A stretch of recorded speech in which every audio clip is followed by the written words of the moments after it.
Okay, so today's Tuesday and I'm making the tablecloth to go on top of the outdoor table, which once I've made the tablecloth I'll be covering with plastic to keep it nice and clean.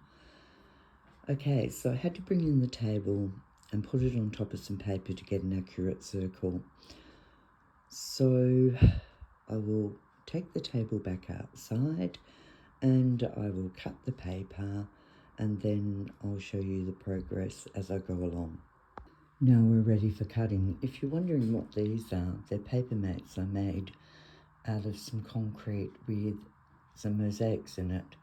So they're helpful, though I should have made a lot more, especially if you're doing a circle. So ready for cutting.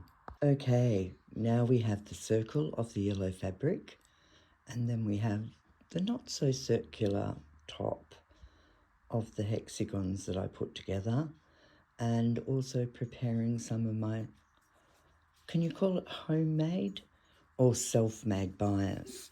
When I have a lot of material that I don't, well, that I know I'm not going to use, I'll actually make my own bias with it.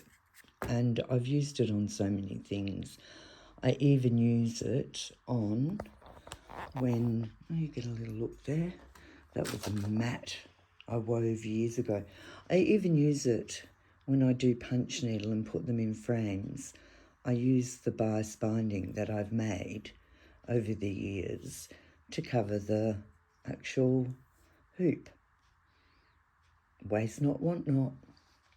Okay, so let's get back on to what I've done.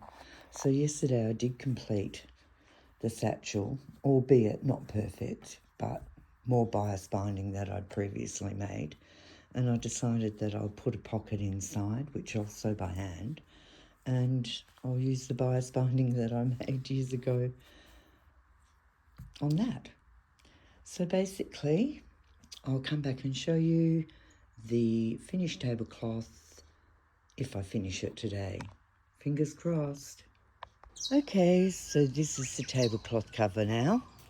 All I have to do is put some plastic over the top of it and it'll be lovely for a summery day out here. Hopefully not a really, really hot summery day, but a summery day nevertheless. I'm so pleased with it.